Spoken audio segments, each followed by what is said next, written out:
अब यहाँ पर ये माइनस साइन क्या दिखा रहा है, माइनस साइन क्या दिखा रहा है कोई बताएगा? देखो फिजिक्स का न्यूमेरिकल सॉल्व करने से पहले डर लग रहा है, इतना बड़ा स्टेटमेंट लिख दिया।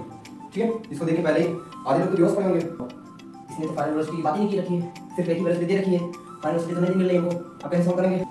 और एक ध्यान रखिएगा, जब भी किलोमीटर से मीटर बदलना, किलोमीटर से मीटर में बदलना, तो हम लोग 5.18 से मल्टीप्लाई कर देंगे। तो आइए देखते हैं इस क्वेश्चन को करके देखते हैं और इसमें कैसे हम लोग न्यूटन के सेकंड लॉ को, यानी जो हमारा फॉर्मूला निकला था F = del P upon del T और F = m × a,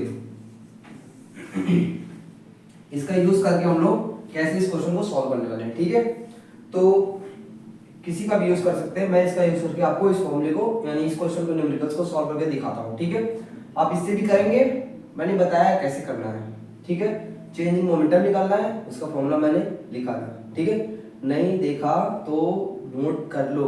ठीक है, चेंज इन मोमेंटम निकाल लेना, उसके बाद टाइम जो गिवन रहेगा उससे डिवाइड करना, फोर्स आपका मिल जाएगा। मैं इससे करके दिखा रहा हूँ। ठीक है, बेसिकली आपको दोनों से करना आना चाहिए, दोनों से भी आप कर सकते हैं। आप मैं इससे दिखा रहा हूँ F = m से। पहले देखो, किसी भी न्यूमेरिकल को सॉल्व करने से पहले उसमें गिवन लिख लो, गिवन क्या देगा। देखो फिजिक्स का न्यूमेरिकल सॉल्व करने से पहले डर लग रहा है, इतना बड़ा स्टेटमेंट लिख दिया। ठीक है, इसको देख के पहले ही आधे लोग तो बेहोश पड़े होंगे। ठीक है, आधे लोग बेहोश होंगे कि ये सब क्या लिखा है, इतना car is moving with velocity 90 km/h और 5 सेकंड इंक्लूडिंग पर्सन, ये सब क्या है इतना चीज। ठीक है, तो इसको हम लोग ब्रेक करके आराम से क्या करेंगे, इसका गिवन लिखेंगे। गिवन कैसे लिखते हैं ध्यान से देखो। ठीक है, जैसे जैसे पढ़ते जाएंगे, जो जो न्यूमेरिकल वैल्यू दे रखी हुई वो क्या न्यूमेरिकल वैल्यू है उसको हम लोग ध्यान से देखेंगे इस क्वेश्चन से, और उसको एक्सट्रैक्ट करके अपने गिवन में लिखेंगे। ठीक है, अब पढ़ते हैं। A car is moving, car चल रही है, वही कार चल रही है। ठीक है, विथ वेलोसिटी 90 km/h, हावर होता है, आवर होता है, क्या होता है तुम जानो। ठीक है, 90 km/h। अब यहाँ से इसकी वेलोसिटी क्या है, इनिशियल वेलोसिटी। अगर कार कोई मूव कर रही थी, इनिशियली मूव कर रही होगी ना, इसकी इनिशियल वेलोसिटी कितनी दे रखी है, 90 किलोमीटर। ये क्या दे रखा है, u दे रखा है। इतना क्लियर हो पा रहा है कैसे पकड़ रहा हूं मैं? इसकी इनिशियल वेलोसिटी क्या दे रखी है, 90 km/h। तो ये क्या है, हमारा u है, हमको u दिख गया। क्या दिख गया, u दिख गया। जैसे u दिखा हमने u को लिख लिया। u क्या है, 90 km/h। अब आगे बढ़ते जाते हैं और स्टेप करते जाते हैं। एंड और स्टॉप आफ्टर 5 सेकंड, 5 सेकंड के बाद रुक गई, 5 सेकंड के बाद रुक गई। और टाइम दे रखा है, क्या दे रखा है, टाइम। अब फाइनल वेलोसिटी कितनी दे रखी है, हम कुछ बताते हैं, रुकिए हम कुछ बताते हैं। If the weight of the car is including person इतना kg, find the force required to stop. इसने तो फाइनल वेलोसिटी की बात ही नहीं की रखी है, सिर्फ एक ही वेलोसिटी दे रखी है, फाइनल वेलोसिटी तो नहीं मिल रही हमको। अब कैसे सॉल्व करेंगे, आपने बोला था फाइनल वेलोसिटी तो गिवन रहेगी फोर्स निकालने के लिए। ध्यान से पढ़ो, ध्यान से पढ़ो। कार मूव कर रही है, हाँ हमको भी पता है मूव कर रही है, तेज जा रही है, 90 km/h के पर स्पीड से जा रही है, हमको पता है। लेकिन फाइनल वेलोसिटी कहाँ है ये तो बताओ, उसके आगे पढ़ो, आगे पढ़ो। And they stop after 5 second, क्या बोल रहा है, 90 km की स्पीड से जा रही है और 5 सेकंड के अंदर अंदर में वो रुक गई। तो रुक गई तो फाइनल वेलोसिटी क्या होगी, रुक गई तो वेलोसिटी इसकी 0 हो गई। जो फाइनली जहां पर पोजीशन है वही तो उसकी फाइनल वेलोसिटी डिफाइन करेगी, यानी कि इसकी फाइनल वेलोसिटी क्या होगी, 0। क्या होगी, 0। यानी v की वैल्यू क्या दे रही है, 0। गिवन तो नहीं है लेकिन हमने क्या निकाल लिया, 0। ठीक है, मीटर पर सेकंड। अब ये बताइए, यहाँ पर लिखे आप मीटर पर सेकंड, यहाँ पर लिखे किलोमीटर पर आवर। हाँ, इसको भी कन्वर्ट कर लेते हैं। ठीक है, क्यों, क्योंकि हमारा जो यहाँ पर m होता है मास और a एक्सीलरेशन होता है, वेलोसिटी जो होती है हमेशा क्या रखते हैं हम लोग, मीटर पर सेकंड रखते हैं। क्यों, क्योंकि मीटर पर सेकंड इसकी SI यूनिट है। ठीक है, यहाँ पर 90 km/h को हम लोग क्या रखेंगे, 90। और एक ध्यान रखिएगा कि जब भी किलोमीटर से मीटर में बदलना, किलोमीटर से मीटर में बदलना, तो हम लोग 5.18 से मल्टीप्लाई कर देंगे। ठीक है, सेम अगर मीटर से किलोमीटर में बदलना हो, अगर यहाँ से यहाँ जाना हो तो इसके लिए बस अपोजिट कर देना, 18/5 कर देना। ठीक है, अभी हमें क्या करना है, किलोमीटर से मीटर में बदलना है, यानी 5/18 से मल्टीप्लाई करके हम लोग क्या कर लेंगे, मीटर में चेंज कर लेंगे, 5/18। ठीक है, तो जैसे ही इसको हम लोग क्या करेंगे, 18 5 जा 5 5 जा 25 मीटर पर सेकंड। ये आ गई इसकी फाइनल वेलोसिटी, इनिशियल वेलोसिटी। ये क्या है इसकी फाइनल वेलोसिटी, ये भी मीटर पर सेकंड में आ गई, ये भी मीटर पर सेकंड में दी हुई है। अगर आप देखें फोर्स निकालें, फोर्स क्या होता है हमारा m इंटू ए। ए को क्या लिख सकते हैं, final velocity minus initial velocity divide by time. कोई दिक्कत नहीं, कोई दिक्कत नहीं। अब मास क्या दे रखा है, मास तो लिखा नहीं आपने। If the weight of the car including person 1000 kg, मतलब 1000 kg, ठीक है। Find the force.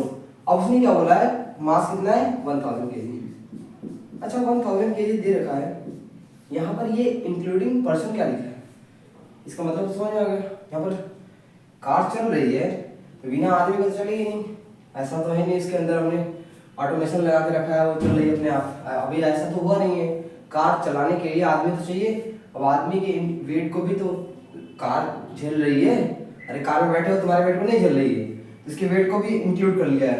यानी 1000 kg के अंदर अंदर जो लोग इसके अंदर बैठे हैं उनका वेट भी इसमें आ गया। तो यहाँ से अगर हम देखें तो मास कितना है 1000 इंटू वेलोसिटी कितनी है हमारी फाइनल 0 है, और यहाँ पर इनिशियल वेलोसिटी कितनी 90 है। टाइम कितना लग रहा है 5 सेकंड, कितना लग रहा है 5 सेकंड। अरे सॉरी 25, भूल के भी 90 मत रख देना, 90 तो दिख रहा है 90 रख देते हैं। अरे ऐसा मत करना, मीटर पर सेकंड वाली वेलोसिटी रखते हैं हमेशा, यानी 25 कितना रखेंगे 25, ठीक है। अब देखो ध्यान से 0 माइनस 25 माइनस 25 आ जाएगा। अगर हम देखें तो यहाँ से 5 5 से कट जाएगा, तो यहाँ पर 5 5 है, 5 टाइम्स ये 5 है, ठीक है। अब देखें -5 मल्टीप्लाई बाय 1000 कितना है, माइनस की 5000 न्यूटन। भाई फोर्स है, यूनिट कितनी आएगी न्यूटन आएगी। अब यहाँ पर ये माइनस साइन क्या दिखा रहा है, माइनस साइन क्या दिखा रहा है कोई बताएगा। यहाँ पर ये माइनस दिखा क्या रहा है, यानी फोर्स हमारा मिल गया, कितना मिल गया 5000 न्यूटन। यानी कितना फोर्स लगेगा उस कार को रोकने के लिए, हमें कितना फोर्स लगेगा 5000 न्यूटन फोर्स को अपने अप्लाई करना पड़ेगा उस कार को रोकने के लिए। ये माइनस क्यों आया, यहाँ पर हमने फॉर्मूला तो सही लगाया, माइनस क्यों दिखा रहा है। सोचो सोचो, लिख के बताओ, सोच लिया। अब मैं बताता हूँ, माइनस इसलिए आया है क्योंकि हम लोग क्या कर रहे हैं, डीएक्सीलरेट कर रहे हैं।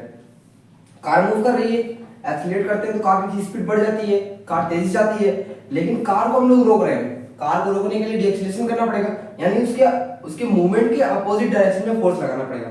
माइनस साइड क्या दिखा रहा है कि हम लोग कार के मूवमेंट के अपोजिट डायरेक्शन में क्या लगा रहे हैं, ब्रेक लगा रहे हैं। ब्रेक काम कैसे करता है, अपोजिट डायरेक्शन में काम करता है, व्हील ऐसे रोटेट करती है, व्हील ऐसे जाती है आगे आगे, और फोर्स ब्रेक कैसे लगता है पीछे पीछे, ठीक है। तो ये माइनस साइन क्या दिखा रहा है, हम लोग 5000 न्यूटन फोर्स पीछे अप्लाई कर रहे हैं, इसलिए हमारा ये क्या साइन दिखा रहा है, माइनस दिखा रहा है, ठीक है। तो यहाँ से हमें पता चल गया, तो अगर हमारा माइनस साइन रहेगा तो डीएक्सीलरेट हो रहा है, प्लस आएगा तो एक्सीलरेट हो रहा है। ये रहा हमारा न्यूमेरिकल्स, और इसका आंसर क्या रहेगा 5000 न्यूटन। इसका आंसर आप -5000 न्यूटन में लिखेंगे तब भी सही है, 5000 लिखेंगे तब भी सही है। माइनस साइन सिर्फ ये दिखाता है कि यहाँ पर क्या हो रहा है, डीएक्सीलरेशन हो रहा है। फोर्स के कारण क्या हो रहा है, डीएक्सीलरेशन होता है।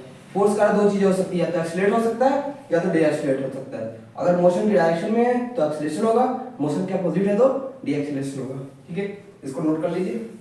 हम लोग एक कॉन्सेप्चुअल क्वेश्चन करने वाले हैं, अक्सर बुक में दिया रहता है और इसके बारे में पूछा जाता है कि बुक में नहीं एक दिया रहता है कि क्रिकेटर्स जो होते हैं वो जब भी बॉल को कैच करते हैं तो बॉल को कैच करते समय वो अपने हाथ को, हैंड को थोड़ा सा क्या करते हैं, पीछे ले लेते हैं। यानी बॉल आ रही है डायरेक्ट नहीं कैच करते, थोड़ा सा पीछे करके अपने हैंड को तब कैच करते हैं। तो उसका यहाँ पर क्या कनेक्शन है, बुक में तो दिया रहता है, हाँ दिया रहता है, पढ़ भी लेते हैं, हाँ पढ़ लेते हैं, लेकिन उसका कनेक्शन यहाँ पर क्या है, न्यूटन के सेकंड लॉ से उसका क्या कनेक्शन है, ठीक है। आइए देखते हैं। वैसे हमने देखा फोर्स क्या होता है, फोर्स हमारा होता है मास इनटू एक्सीलरेशन। क्या होता है, मास इनटू एक्सीलरेशन। अब अगर देखा जाए तो और भी कुछ होता है force, delta P by delta T, ठीक है। यानी फोर्स जो होता है टाइम के इनवर्सली प्रोपोर्शनल होता है। टाइम अगर घटेगा तो फोर्स बढ़ेगा, अगर टाइम बढ़ेगा, देखो ध्यान से। अब यहाँ पर अगर हमारा फोर्स बढ़ रहा है जब टाइम घट रहा है, टाइम जब घट रहा है, और जब टाइम बढ़ेगा तो फोर्स क्या होगा, घट जाएगा। टाइम के घटने पे क्या हो रहा है, फोर्स घट जा रहा है। यानी चेंज ऑफ मोमेंटम क्या होता है, चेंज ऑफ मोमेंटम किसी बॉडी को अगर रोकना है, ठीक है, बेसिकली अगर उसकी मान लो कोई भी बॉडी मोशन में, जैसे गेंद को किसी ने हिट किया, अब गेंद तो मोशन में आ गई, अब मोशन में आ रही है, कोई कैच करेगा तो उसको रोकेगा ही, उसका मोमेंटम चेंज तो इस पे कोई इफेक्ट नहीं आने वाला है। मोमेंटम चेंज तो तब भी होगा, जैसे मान लो अगर कोई भी ये मार्कर है या फिर गेंद का एग्जांपल हमने लिया था ना, ये गेंद है तुम्हारी, अब ये मोशन में आ रही है, कुछ वेलोसिटी से आ रही है, कुछ मान लेते हैं ये आ रही है 80 मीटर पर सेकंड की स्पीड से आ रही है, ठीक है, बहुत तेजी से आ रही है। अब मान लो यहाँ पर कोई क्रिकेटर है, ठीक है, अब ये भी कैच कर रहा है, क्या कर रहा है, कैच कर रहा है, इस बॉल को कैच करने के लिए खड़ा है। अब ये कैच करते समय अगर ये इतने पोजीशन में ऐसे कैच कर ले रहा है, लेकिन क्या करते हैं वो थोड़ा सा हाथ पीछे करके कैच करते हैं, ये क्यों करते हैं, ठीक है, यहाँ पर रहेगा तब भी फाइनल वेलोसिटी इसकी क्या होगी, जीरो, क्योंकि मोमेंटम किस पे डिपेंड करता है, फाइनल वेलोसिटी और इनिशियल वेलोसिटी पे। किस पे डिपेंड करता है, v माइनस यू पे, किस पे, v माइनस यू पे, ठीक। अब v माइनस यू पे, तो u तो उसका 80 मीटर पर सेकंड है, और v फाइनली क्या होने वाला है, जीरो होने वाला है। अब चाहे वो यहाँ पर जीरो कर दे, चाहे यहाँ पर जीरो कर दे, फाइनली तो उसकी वेलोसिटी क्या होने वाली है, जीरो होने वाली है। अब यहाँ पर जीरो कर दे या फिर यहाँ पर जीरो कर दे, तो मोमेंटम में चेंज तो उतना ही आएगा, मोमेंटम में चेंज कोई बदलने वाला नहीं, चाहे वहां पर यहाँ पर कैच करे चाहे यहाँ पर कैच करे, दोनों जगह पे मोमेंटम में कोई चेंज नहीं होने वाला है। क्यों, क्योंकि मोमेंटम सिर्फ फाइनल वेलोसिटी डिपेंड करता है और इनिशियल वेलोसिटी डिपेंड करता है। इनिशियल वेलोसिटी देखो 80 है, ठीक। अब 80 में कुछ भी माइनस किया गया, क्या माइनस किया गया, v। अब v की वैल्यू जब फाइनली जीरो ही होने वाली है तो मोमेंटम में कोई चेंज आएगा, मुझे बताओ, जीरो माइनस 80 करना है। अब जीरो चाहे यहाँ पर करो चाहे जीरो यहाँ पर करो, गेंद चाहे यहाँ पर रोक लूं चाहे यहाँ पर रोक लूं, लेकिन वो ऐसे क्यों करता है फिर, ठीक है। तो मोमेंटम में चेंज तो होना ही होना है, उतना ही होना है, उसमें कोई दिक्कत नहीं। लेकिन जैसे ही वो यहाँ पर लेगा, ठीक है, तो मान लेते हैं इसमें लग रहा है 5 सेकंड, ठीक, लेकिन जैसे अपने हैंड को थोड़ा पीछे करेगा, यहाँ पर लगा उसको कितना, 6 सेकंड, यानी पीछे किया तो टाइम और बढ़ेगा कि नहीं बढ़ेगा, हाँ टाइम तो बढ़ जाएगा। अब टाइम जैसे ही बढ़ेगा तो फोर्स क्या लगने वाला है, कम लगने वाला है, ठीक। और किसी भी चीज को फोर्स कम लगेगी, ठीक है, मैंने ऐसे मारा, हाँ तुमको नहीं मारा, मैंने ऐसे किया, अब फोर्स अप्लाई किया इस पे, तो फोर्स अप्लाई किया तो हिट करेगा, मोमेंटम आएगा, तो उसका क्या होगा, ज्यादा फोर्स तेजी से अप्लाई कर दिया तो मोमेंटम ज्यादा तो चोट ज्यादा लगती है, इतना पता है, ठीक है। अब चोट ज्यादा लगेगी तो यहाँ पर हमने क्या कर दिया, टाइम को बढ़ा दिया, यहाँ से यहाँ पर क्या कर दिया, टाइम को बढ़ा दिया। जैसे ही टाइम को बढ़ाया फोर्स क्या हो गया, कम हो गया, और फोर्स हमारा कम हुआ तो क्रिकेटर को चोट थोड़ा कम लगती है एज कम्पेयर टू दिस। अगर वो ऐसे कैच कर लेता है तो यहाँ पर चोट थोड़ा ज्यादा लगेगी, लेकिन थोड़ा सा पीछे कैच करता है तो टाइम बढ़ा देता है। जैसे ही टाइम बढ़ाता है फोर्स हमारा क्या लगता है, कम लगता है, फोर्स कम लगा तो मोमेंटम कम लगेगा, और मोमेंटम कम लगेगा तो चोट कम। तो इसीलिए बहुत चालाक होती है ना, चालाक तो तुम भी हो, चालाकी करके तुम लोग नोट्स नहीं बनाते हो, फिर उसके बाद कहोगे समझ में नहीं आया। तो इस समझने के लिए नोट्स बनाना पड़ेंगे, जो कॉन्सेप्ट पीछे बताया उसको सारे अगर नोट्स किए हैं और इसको समझाया है मोमेंटम को, जब मैंने समझाया तो इजीली ये तुमको समझ में आ गया होगा, चमक गया होगा। ऐसे ऐसे ना, ऐसे तुम्हारे माइंड में ऐसे ऐसे जो है बल्ब चले जाओगे, वाह ये कैसे मेरा हुआ, यानी कि अब मैं भी टाइम बढ़ा के मोमेंटम को क्या कर दूंगा, कम कर दूंगा, मोमेंटम कम हो जाएगा, मुझे चोट कम लगेगी, ठीक है। तो इसीलिए अगर कोई मार रहा हो हैंड पे, तो जब टीचर ऐसे मारती है ना, टीचर की स्टिक का मास तो उतना ही है, ठीक है, उसका वेलोसिटी भी उतना ही रहेगा, लेकिन तुम अगर उनके हैंड ऐसे की हो, ठीक है, ऐसे हैंड की हो, ठीक है, अब टीचर मार रहा है तो उसकी वेलोसिटी की डायरेक्शन में ऐसे मूव कर दोगे, चोट और तगड़ी लगेगी। क्यों, क्योंकि तुमने टाइम उसका और कम कर दिया। जैसे टाइम कम करोगे फोर्स बढ़ जाएगा, फोर्स बढ़ेगा मोमेंटम बढ़ा देगा, मोमेंटम बढ़ाएगा तो चोट ज्यादा लगेगी। और जैसे ही तुम टाइम कम कर दोगे, यानी थोड़ा सा नीचे लेना अपना हाथ, जैसे थोड़ा सा नीचे लोगे टाइम बढ़ा दिया तो मोमेंटम कम हो जाएगा, और जैसे ही मोमेंटम कम होगा, टाइम के बढ़ाने से फोर्स कम तो मोमेंटम कम, मोमेंटम कम तो चोट कम, मोमेंटम ज्यादा तो चोट ज्यादा, मोमेंटम कम तो चोट कम। हाँ अब तो जलाओ, अगर अब नहीं जलाना तो उसको थोड़ा सा रगड़ो घिसो तब जलेगा, ठीक है। अगर जल गया हो तो इसका यूज करना शुरू कर दो, ठीक है। तो चोट कम लगेगी। थोड़ा सा हैंड नीचे कर लोगे फिर चोट कम लगने वाली। हाँ चोट तो लगेगी क्योंकि तुमने काम भी बहुत ही बढ़िया किए है ना, बढ़िया काम के लिए पुरस्कार तो मिलना चाहिए। चोट तो लगेगी लेकिन उस चोट में थोड़ा सा और फायदा हो जाए तो उसके लिए मैंने बता दिया, ठीक है। इसका यूज करना, ठीक है। तो आज के लिए इतना ही, हमने इसमें पढ़ लिया न्यूटन का सेकंड लॉ, ठीक है। देख लिया न्यूटन का सेकंड लॉ क्या कहता है। हाँ वो तो शांत बैठा था लेकिन मैंने आपको बता दिया क्या कहता है, ठीक है। उसको डिफाइन किया, उसकी डेरिवेशन क्या होती है। दो फॉर्मूले हमने देखे थे फोर्स के, del p upon t and m into m a. तो फोर्स का ये दोनों फॉर्मूला याद रखिएगा। न्यूमेरिकल्स कैसे सॉल्व करते हैं मैंने बताया, कैसे गिवन लिखते हैं फिर कैसे वैल्यू पुट करते हैं, ठीक है। ये रहा थोड़ा सा कॉन्सेप्ट कि क्रिकेटर की हैंड को पीछे करते हैं। आई होप आपको ये अच्छे से समझ में आया होगा और यहाँ पर आपकी थोड़ा सा दिमाग की बत्ती जली होगी, ठीक है। तो मिलते हैं नेक्स्ट लेक्चर में। आपके लिए बस इतना ही। आप सभी को राधे राधे, हरे कृष्ण।